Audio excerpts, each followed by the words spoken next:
అనకాపల్లిలో శుభప్రదం shopping mall. సినీ నటులు మానస వారణాసి మరియు శ్రీదేవి చేతుల మీదుగా గ్రాండ్ ఓపెనింగ్.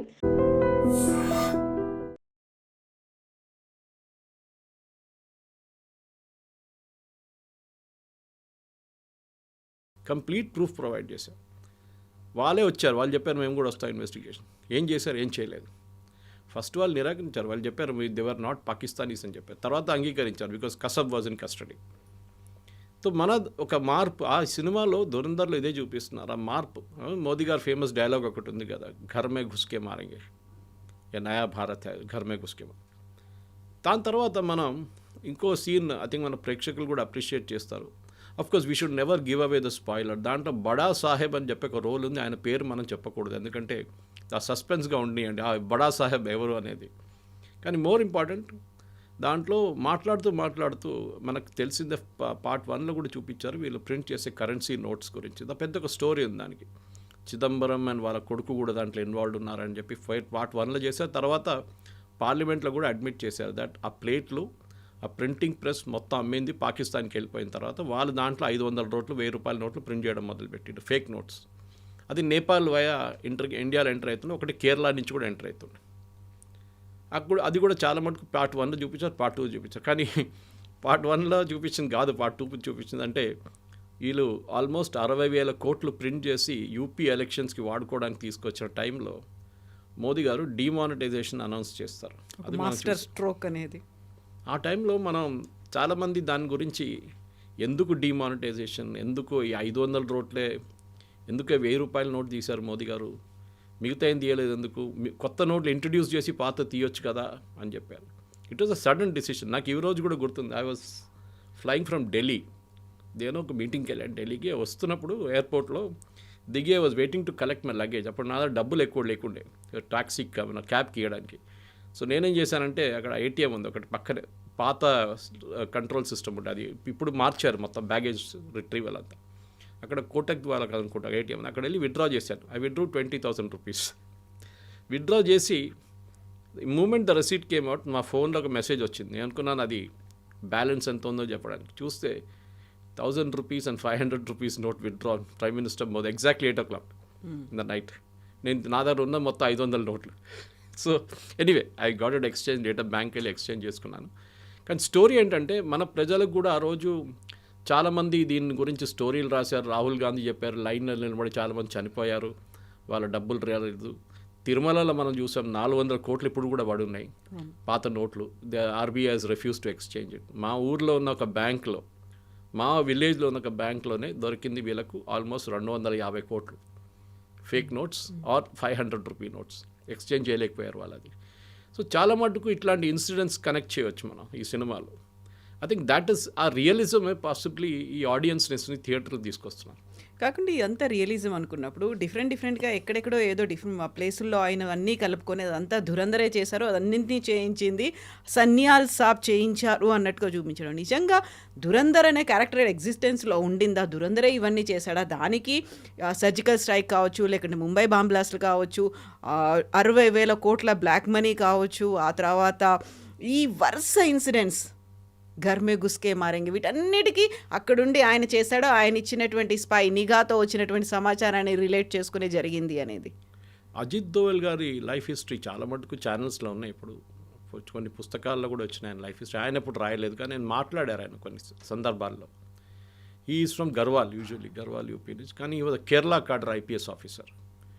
కేరళలో పనిచేశారు ఇనీషియల్ డేస్లో. ఐ థింక్ ఈ was an SP in Kottayam. అప్పుడు కోడికోడ్ వైపు ఒక రైట్ జరిగింది, కమ్యూనల్ రైట్. హిందూస్ ముస్లిమ్స్ కొట్టుకున్నారు, చాలా ప్రాపర్టీ ధ్వంసమైనాయి, చాలా ఇంటి నుంచి ప్రాపర్టీస్ తీసుకెళ్ళిపోయారు. అంటే టీవీలు ఎత్తుకపోయారు, మిక్సీలు ఎత్తుకపోయారు, అట్లాంటి చాలా మటుకు బంగారం తీసుకెళ్ళిపోయారు. సో అప్పుడు K Karunakaran I think he was the chief minister అప్పుడు కేరళలో, కాంగ్రెస్. ఆయన ఒక టఫ్ మ్యాన్ అండ్ ఒక ఇమేజ్ ఉండే. సో ఆయన్ని డీజీపీని అడిగారండి. అప్పుడు డీజీపీ నేనేం చేయమంటారు ఇప్పుడు, how do we tackle this issue అంటే ఆయన చెప్పారు, మన దగ్గర ఒక యంగ్ ఐపీఎస్ ఆఫీసర్ వచ్చాడు ఇప్పుడే, అజిత్ దోవల్ ఆయన పేరు, సెండ్ హిమ్ దేర్ అని చెప్పారంట. ఆర్ యు ష్యూర్ అని అడిగారు Karunakaran. Is on record actually. Yes అన్నారు, పంపించారు. దోవల్ గారు అక్కడ ఏం చేశారంటే, యూజువల్లీ ఏం చేస్తారు ఒక ఐపీఎస్ వాళ్ళు, లాఠీ చార్జ్ చేయండి, అందరిని కొట్టండి, అందరిని అరెస్ట్ చేయండి, లోపలేసేసేయండి అంటారు అందరు. That is the typical. మన దగ్గర కూడా ఓల్డ్ సిటీలో ముందు ఎన్టీ రామారావు గారికి ఉన్న ముందు కన్నా కమ్యూనల్ రైట్స్ అదే ఉంటుండే. ఈయన ఏం చేశారంటే అందరూ senior Muslim and Hindu religious leaders, మిగతా పొలిటీషియన్స్ అందరిని పిలిపించి ఒక మీటింగ్ పెట్టారు. మీటింగ్ పెట్టి ఒకటే డిమాండ్ అన్నారు, ఎవరెవరు ఏమేమి ఎత్తుకెళ్ళారు, ఏ ఇంటి నుంచి కానివ్వండి, అది 24 గంటల లోపల ఆ ఇంటికి చేరుకోవాలి. I will not take any action. ఇది చేయకపోతే నేను యాక్షన్ తీసుకుంటాను. ఇన్ఫ్యాక్ట్ దోవల్ గారు రికార్డ్స్ ఎన్నో ఉన్నాయి. ఇప్పుడున్న ముఖ్యమంత్రి పినరాయి విజయన్ అరెస్ట్ చేసి జైల్లో తీసుకెళ్ళి, అప్పుడు ఈ was very young communist leader, గల్లీ లీడర్ ఆ టైంలో, ఎత్తుకెళ్ళి జైల్లో వేసేసారు రాత్రిపూట ఒకరోజు. నెగోసియేషన్ స్కిల్ అనేది దోవల్ గారిది అన్నిటికంటే పెద్ద స్పెషాలిటీ కవిత గారు. దానికోసం IC 814 జరిగినప్పుడు ఈవెన్ దో మన భారతదేశంలో ఉన్న చాలామంది దాన్ని ఒక ఫెయిలియర్గా అనుకుంటారు, కానీ ఆ రోజు ఆ ఎయిర్క్రాఫ్ట్లో కూర్చున్న ప్యాసింజర్స్ ఇంతమంది ఉన్నారు, ఇంతమంది జీవితాలు 100% పోతుండే. దాని కూడా blasted the aircraft. Finally we last only 1%. కానీ ఆ రోజు నెగోసియేషన్స్తోని మనకి మనకు కొంతమంది టెర్రరిస్ట్ని రిలీజ్ చేయాల్సి ఉంది, హఫీజ్ సయీద్ లాంటి వాళ్ళు రిలీజ్ చేయాల్సి వచ్చింది. దానికి ఉన్న రిజల్ట్స్ మనకు తర్వాత వచ్చింది కూడా. మన మీద మంది దాడులు జరిగింది, పార్లమెంట్ అటాక్ అయింది, ముంబై బాంబ్ బ్లాస్ట్లు అయ్యాయి. కరెక్ట్. కానీ ఆ పొజిషన్లో మీరుంటే మీరేం చేస్తారు? ఈవెన్ తర్వాత జస్వంత్ సింగ్ గారి మీద చాలా ఆరోపణలు చేశారు, చిదంబరం అందరూ. కానీ మళ్ళీ చిదంబరం గారే అన్నారు, if I was in that place I would have done the same thing. Basically ఏంటి, వీళ్ళ డాటర్ మన ముఫ్తీ మొహమ్మద్ సయీద్ వాళ్ళ కూతుర్ని కిడ్నాప్ చేసి తీసుకెళ్లారు. నాట్ మహబూబా ముఫ్తీ, వాళ్ళ ఇంకో సిస్టర్ని. అట్లాంటి కొంతమంది కిడ్నాప్ చేసి వాళ్ళు రిలీజ్ చేయాలని చెప్పి టెర్రరిస్ట్ని రిలీజ్ చేశారు. ఓవరాల్గా it was a foreign policy failure. ఇప్పుడు కూడా చాలామంది ఇంక్లూడింగ్ రాహుల్ గాంధీ కానీ వాళ్ళ పార్టీ వాళ్ళు అంటారు, ఇదే అజిత్ దోవల్ ఈ టెర్రరిస్ట్ని తీసుకెళ్లారు రిలీజ్ చేయడానికి. కానీ ఆ టైంలో ఫస్ట్ వాళ్ళు అడిగింది 300 మందిని. దాన్ని అజిత్ దోవల్ గారు నెగోషియేట్ చేసి 30కి తీసుకొచ్చారు. తర్వాత ఇక్కడ ఢిల్లీ నుంచి వచ్చిన మెసేజ్ అంటే 30 కూడా మనం ఇడవలేము, we will make it 3 and finally 3 మందిని రిలీజ్ చేశారు. అదొక స్కిల్ ఉందండి, మనం మెచ్చుకోవాలి. కానీ అజిత్ దోవల్కి అన్నిటికంటే పెద్ద ఒక రివెంజ్ అనేది అదే ఉండిపోయింది. దానికోసం ఆ వర్డ్ కూడా చూడండి, దురంధర్లో రివెంజ్. ఎందుకంటే ఇది చేసిన వాళ్ళని నేను చూసుకుంటాను ఒకరోజు, ఇవాళ కాకపోతే రేపు వేసుకుంటాను వీళ్ళని. వాళ్ళని ఉన్నారు, ఆ హైజాక్ చేసిన వాళ్ళని అందరు ఇప్పుడు ఎవరు లేరు. This is typical Israeli strategy. Israel మీద ఎవరైనా దాడి చేస్తే, లేకుంటే ఇజ్రాయలీ సిటిజన్స్ని ఎవరైనా చంపితే, వాళ్ళ దాంట్లో మ్యూనిక్ ఒలింపిక్స్లో 11 మంది అథ్లీట్స్ని చంపారు చూడండి.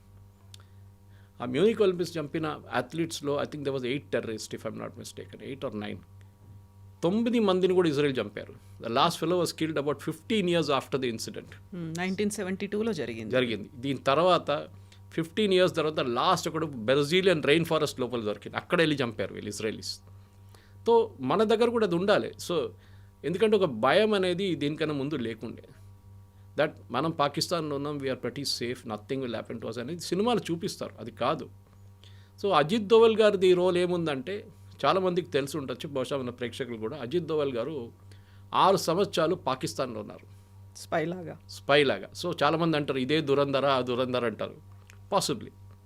ఇన్ఫ్యాక్ట్ దీంట్లో ప్రేక్షకులకు నేను చెప్పాల్సింది ఏంటంటే, మీ సినిమా చూసిన తర్వాత టైటిల్స్ లాస్ట్లో డైరెక్టర్ పేరు వచ్చిన తర్వాత సీట్ నుంచి కొంతమంది లేస్తారు, లేవకుండా ఉండాలి, ఎందుకంటే సినిమా ఇంకా ఉంది. దాని తర్వాత యాక్చువల్ ఏం జరిగింది అనేది అక్కడిని తెలుస్తుంది అనమాట. సో అజిత్ దోవల్ గారు పాకిస్తాన్లో ఉన్నారు. అక్కడ ఆపరేషన్ బ్లూ స్టార్, పాకిస్తాన్లో ఏం చేశారు మనకు తెలియదు, కానీ చాలా మటుకు చేసి ఉంటారు అక్కడ. ఆపరేషన్ బ్లూ స్టార్ జరిగినప్పుడు జర్నల్ సింగ్ భింద్రన్వాలే అన్ని లోపల ఉన్నప్పుడు అజిత్ దోవల్ గారు ఒక రిక్షా పుల్లర్గా యాక్ట్ చేశారు.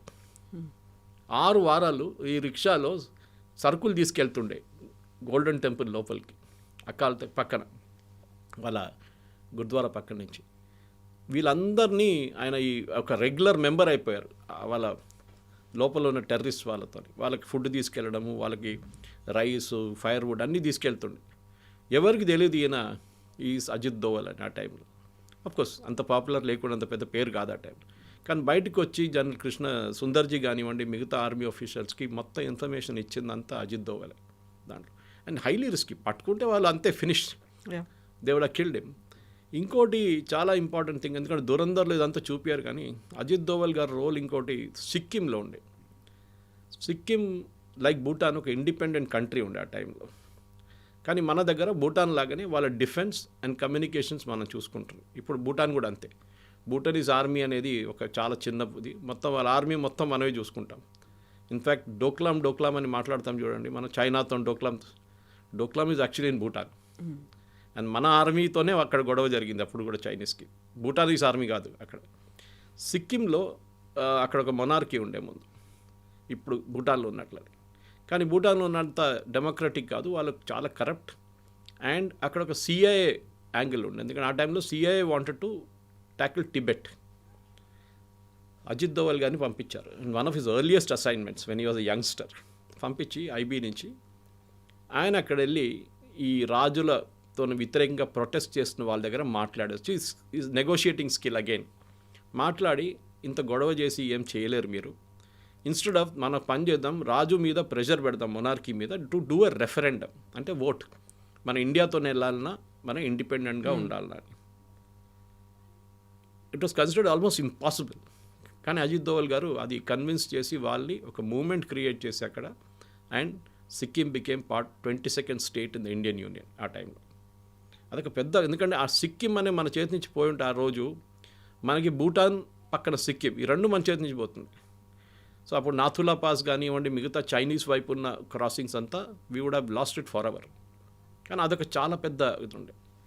దీని తర్వాత సిక్కింలో ఉన్నప్పుడే అజిత్ దోవల్ గారు, దాని తర్వాత దానికన్నా కొన్ని రోజుల తర్వాత తెలియదు కానీ మళ్ళీ వెళ్ళి 3 సంవత్సరాలు చైనాలో ఉన్నారు. కొంతమంది 6 అంటారు, ఆయన క్లియర్గా డిఫైన్ చేయట్లేదు. లేకపోతే హీ అగ్రీడ్ ఈ వెంట్ టు చైనా. చైనాలో ఉన్నారు. చైనాలో ఏ భాష మాట్లాడతారు మనకు తెలియదు. మ్యాండరిన్ మాట్లాడాలి కదా, he has to speak that language. Tibetan language మాట్లాడాలి లేకుండా, because he has gone to Tibet side.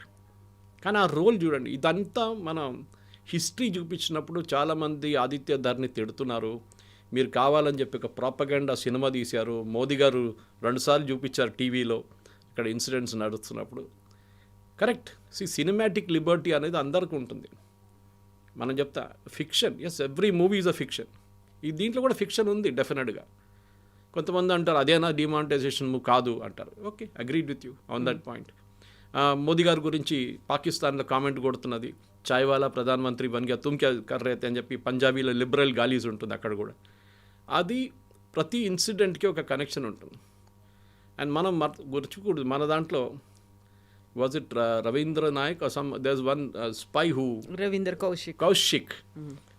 Kaushik ఆయన ఒక మన వైపు నుంచి నుంచి వెళ్ళిన ఒక ఏజెంట్ పాకిస్తాన్లో దూరారు చాలా సంవత్సరాల ముందు. I think was in 70s or 60s or 70s. ఆయన పాకిస్తాన్లో వెళ్ళి అక్కడ కరాచీలో చదువుకొని యూనివర్సిటీలో డిగ్రీ తీసుకొని, of course had a Muslim name, married a girl from there. తర్వాత పాకిస్తాన్ ఆర్మీలో జాయిన్ అయ్యి went up to the rank of major. కానీ భారతదేశానికి మన రాకి కంటిన్యూస్ ఇన్ఫర్మేషన్ వస్తుండే అక్కడి నుంచి. సో ఇట్లాంటి స్టోరీస్ చాలా ఉన్నాయి. మనం ఇట్ ఈస్ నాట్ ఫిక్షన్ కవిత గారు. కానీ దీంట్లో ప్రాబ్లం ఏంటంటే, ఒక ఆర్మీలో మీరు రెగ్యులర్ బ్యాటిల్ చేస్తే మీకేమైనా అయితే మీకు మెడల్ ఇస్తారు, ఇక్కడ అన్నోన్గా వెళ్ళిపోతారు, మీకు పెన్షన్ ఇస్తారు, మీకు గ్యాస్ ఏజెన్సీ ఇస్తారు. But if you are caught as a spy మిమ్మల్ని ఎవ్వరు అంగీకరించారు, ఇంక్లూడింగ్ ఎవరైతే అక్కడ డిప్లాయ్ చేశారో మాకు తెలియదు అంటారు. నేను మొన్న మన మణిపూర్ వైపు నుంచి ఒక యుఎస్ నేషనల్ని మళ్ళీ ఇంకా 6 పట్టుకున్నారు. మణిపూర్, మిజోరాం ఆ సైడ్ నుంచి, మిజోరాం సైడ్ నుంచి యాక్చువల్లీ 6 యుక్రెయినియన్స్ పట్టుకున్నారు. ఆ రోజు నేను ఒక ట్వీట్ చేశాను. నేను కూడా ఫస్ట్ అనుకున్నాను ఏంటి ఇది ఒక యుఎస్ సిటిజన్, అది కూడా ఈజ్ కన్సిడర్డ్ సిఐఏ ఏజెంట్, వాడేంటి లిబియాలో వెళ్ళి గదాఫీతో అక్కడ కూడా పోరాటం చేశాడు, వాన్ ఎందుకు వేసుకున్నారు యుఎస్ ఇండియన్ గవర్నమెంట్ అనుకున్నాను. కల్కట్టా ఎయిర్పోర్ట్లో పట్టుకొని 3 రోజుల తర్వాత అరెస్ట్ అయిందని అప్పుడు డిస్క్లోజ్ చేశారు. అంటే 3 రోజులు కస్టడీలో ఉన్నాడు. తర్వాత సర్జియో గోర్ యుఎస్ అంబాసిడర్ ఒక ట్వీట్ చేశారు, just 24 hours after this fellow was arrested, saying, I met Ajit Doval and a very good productive meeting with him, National Security Advisor of India. నాకు it didn't connect the dots. Suddenly నాకు connect అయింది. వెస్ మన దగ్గర ఒక spy అని చెప్పలేము, ఎక్స్-రా agent యుఎస్లో అరెస్ట్లో ఉన్నారు. ఇప్పుడు పన్నూరుని చంపడానికి ట్రై చేశారని చెప్పి కెనడా నుంచి ఉన్న, కానీ యుఎస్లో జరిగింది అటెంప్ట్ అని చెప్పి, forget his name, he was arrested in Europe. ఇప్పుడు కస్టడీలో ఉన్న అక్కడ ట్రయల్ నడుస్తుంది. ఇప్పుడు చూడండి, మార్క్ మై వర్డ్, 6 నెలల లోపల that guy will come to India, this guy will go to US, exchange చేస్తారు. ఇది రష్యాతో జరిగింది చాలాసార్లు. సో మన వైపు ఉన్న ఇప్పుడున్న యంగ్స్టర్స్కి చాలా మటుకు దురంధర్ సినిమా ఎందుకు నచ్చుతుంది? 3 రోజుల నుంచి ఫ్రైడే, సాటర్డే, సండే హౌస్ఫుల్ నడుస్తుంది. ఈవెన్ పెయిడ్ ప్రివ్యూస్గా టికెట్స్ దొరకట్లేదు అని చెప్పిన టైంకి చాలామంది అడుగుతున్నారు, ఒక హైపర్ నేషనలిజం తీసుకొస్తున్నారు. 56 ఇంచెస్ ఛాతీ చూపిస్తున్నారు. ఇది ఒక ఫేక్ నేషనలిజం క్రియేట్ చేస్తున్నారు. I think it is not correct. ఎందుకంటే చాలా మటుకు ఇప్పుడున్న యంగ్స్టర్స్కి వాళ్ళకి తెలియని స్టోరీస్ మనం చెప్తున్నాం వాళ్ళకి. Then what about D gang, Bada Saab, Dawood Ibrahim నిజంగా ఆ స్టేజ్లో ఉన్నాడా, కదలలేని కండిషన్లో ఉన్నాడా? దాని అంతటికి కూడా మళ్ళీ మన స్పైస్ చేసినటువంటి ఆ పనే కారణమా? ఈ దావూద్ ఇబ్రాహిం స్టోరీ మీకు తెలుసుంటుంది. దీనికన్నా నేను ఇంకో ఛానల్లో మాట్లాడుతూ ఆల్మోస్ట్ 8 months ago చేసిన ఒక స్టోరీ ఉండే. దాన్ని నిన్న కూడా ఎవరు నాకు పంపించారు, లింక్ పంపించింది. ఆ ఛానల్ వాళ్ళంటే ఇప్పుడు ఈ దురంధర్ సినిమా రాగానే మళ్ళీ ఆ క్లిప్ రిలీజ్ చేశారంట. దావూద్ ఇబ్రాహింని చంపడానికి అజిత్ దోవల్ అండ్ టీం ఒక ప్లాన్ వేశారు. ఈ was not a national security adviser అప్పుడు. ఈ వాజ్ ఐబీ, సీనియర్ ఐబీ ఇన్ఫిషియర్. క్లిఫ్టన్లో ఉంటుంది, సేమ్ ఏరియా పాకిస్తాన్లో, క్లిఫ్టన్లో, కరాచీలో, very posh area, under ISI protection. కానీ ఒకరోజు ఆయన దుబాయ్కి వెళ్ళడానికి ప్లాన్ వేసుకున్నారు. ఈజ్ రెగ్యులర్లీ దుబాయ్కి వెళ్తాం. మన షార్జాల ముందు క్రికెట్ నడుస్తున్నప్పుడు you can see Dawood Ibrahim in those famous videos. అందులో బాలీవుడ్ స్టార్స్ ఉన్నారు, అందరు ఉంటారు. బాలీవుడ్ ఫైనాన్సింగ్ అంతా దావూద్ ఇబ్రాహిం నుంచే నడుస్తుండే. మీరు చూడండి, గుల్షన్ కుమార్ని చంపిన కాంట్రవర్సీ నుంచి మిగతా అన్నీ చూస్తే కంప్లీట్ డీ గ్యాంగ్ ఫండింగ్ ఉంటుండే మన దగ్గర. దాని తర్వాత ముంబై బ్లాస్ట్ కానివ్వండి, దాని తర్వాత జరిగిన చాలా మటుకు టెర్రర్ ఇన్సిడెంట్స్లో దావూద్ ఇబ్రాహిం చేయఉందని తెలిసిపోయింది మనకి. దావూద్ ఇబ్రాహింని వాడుకున్నారు ఐఎస్ఐ, ఆర్డీఎక్స్ ల్యాండ్ చేయడానికో లేకుంటే ఫండింగ్ తీసుకురావడానికో, సినిమాలతో ఫండింగ్ చేసింది. నేను ఆర్వీఎస్ మనీ అని చెప్పి formerly under secretary of home, retired, ఆయన పద్మశ్రీ వచ్చింది రీసెంట్లీ, ఆయన పద్మశ్రీ ఇచ్చారు. ఆయన నేను ఇంటర్వ్యూ చేశాను 2-3 సార్లు. ఇంటర్వ్యూ చేసినప్పుడు ఆయన ఒక ఇంటర్వ్యూలో చాలా క్లియర్గా, then I was the CEO of Janam TV, CEO Janam TV, మాట్లాడుతున్నప్పుడు ఆయన ఒక మాట అన్నారు, Suresh, I was posted on behalf of so and so ministry, obviously home ministry in Mumbai, cinema funding గురించి తెలుసుకోవడానికి. And he was given a post in the censor board, అక్కడ centre board of film certification supervision, not actual censor. ఆయన అన్నారు, నా పని ఏముంటుండే అంటే financing తెలుసుకోవడానికి. And he was saying one of the biggest financing Malayalam సినిమాలు కూడా నడుస్తుండే, హిందీ కాకుండా కూడా. 50 కోట్లు ఒక సినిమా అనౌన్స్ చేసింది. ఆ టైంలో 50 కోట్లు అంటే పెద్ద అమౌంట్. అనౌన్స్ చేసి హీరోకి 5 కోట్లు లేకుంటే 3 కోట్లు, హీరోయిన్కి 1 కోటి, మిగతా అందరికీ డబ్బులు పంచిపెట్టేస్తారు. ఆ సినిమా ఎప్పుడు రిలీజ్ కాదు. దాని తర్వాత వచ్చిన మనిషి కనిపించడు, ప్రొడ్యూసర్ లేడు, డైరెక్టర్ లేరు, ఎవరు లేరు. బ్లాక్ మనీ డిస్ట్రిబ్యూషన్ అయిపోయింది, రిటర్న్ వచ్చేస్తుంది మళ్ళీ. అది ఆ 3 కోట్లు ఇచ్చినోడు 20 లక్షలు పెట్టుకొని మిగతా డబ్బులన్నీ లీగల్గా ట్రాన్స్ఫర్ చేసేస్తారు వాపస్. ఇది జరుగుతుంది. So Dawood Ibrahim role, yes, చాలా మటుకు మన దేశంలో జరిగిన టెర్రరిస్ట్ ఇన్సిడెంట్స్ అండ్ కనెక్షన్. కానీ దాంట్లో అతీక్ అహ్మద్ రోల్ ఒకటి ఉంది, మీరు చూసుంటారు. Atiq Ahmed was a gangster in UP. Phulpur అనే కాన్స్టిట్యున్సీ ఉంది, కవిత గారు, మీరు వినుంటారు. ఆ ఫుల్పూర్ కాన్స్టిట్యున్సీలో 3 సార్లు ఎలక్షన్ గెలిచిన మనిషి పేరు Jawahar Lal Nehru. It was the constituency of the Gandhis, అంటే నెహ్రూ గాంధీ ఫ్యామిలీ. ఒక టైంలో అక్కడి నుంచి I think it was V P Singh who won from there. కానీ అక్కడి నుంచి అతీక్ అహ్మద్ ఇండిపెండెంట్గా 3 సార్లు గెలిచారు. ఆయన 17 సంవత్సరాలు ఉన్నప్పుడు స్కూల్లో ఫెయిల్ అయిన తర్వాత ఎగ్జామ్లో ఫస్ట్ మర్డర్ 17 yearsలో చేశారు. ఆఫ్టర్ దట్ ఆయన మీద 100 మర్డర్ కేసెస్లు, ఎక్స్టార్షన్, కిడ్నాపింగ్ అన్నీ ఉన్నాయి. ఆయన జైల్లో తీసుకెళ్ళి ఆయన చాలా టైం జైల్లో ఉంటుండే, ఎందుకంటే ప్రొటెక్షన్ జైల్లో బెటర్ ఉంటుందని చెప్పేసి. బయట ఉంటే చంపేస్తారు. కరెక్ట్గా అదే జరిగింది, సినిమాలు కూడా చూపిస్తారు. కోర్టుకు తీసుకెళ్తున్నప్పుడు చంపేశారు. So connection was correct. He was not involved in fake currency. అది మనం we have to give my license, we have to give my freedom for that. అది సినిమాటిక్ లిబర్టీ తీసుకున్నారు. ఎవరో తల మీద పెట్టాలి కదా అని చెప్పి అతీక్ అహ్మద్ తల మీద పెట్టేశారు. కానీ ఈ was pakka gangster. Samajwadi party తర్వాత, దానికన్నా ముందు అప్నా పార్టీ అని ఒక పార్టీ ఉండే. ఇప్పుడు అనుప్రియ యాదవ్ అని చెప్పి వీళ్ళ క్యాబినెట్లో, మోదీ గారి క్యాబినెట్, అనుప్రియ పటేల్ మోదీ గారి క్యాబినెట్లో, her father head set up the party ఆ టైంలో. సో దీనికి చాలా స్టోరీస్ ఉన్నాయి కవిత గారు. It goes like branches. మీరు చూస్తుంటారు ఒక సీన్లో చూపిస్తారు కనెక్షన్స్ ఫ్రమ్ వేరియస్ సోర్సెస్, ఎక్కడి నుంచి వస్తుంది అనేది, ఎక్కడెక్కడ బ్రాంచెస్ ఉంది చెప్పేసి. సో పాకిస్తాన్ ఐఎస్ఐలో కూడా చాలా మటుకు వాళ్ళ దగ్గర ఉన్న ప్రతి ఆఫీసర్ని కూడా మనం టార్గెట్ చేసాం. చాలామందిని చంపిన దానికి న్యూస్ ఎప్పుడు బయటికి రాలేదు.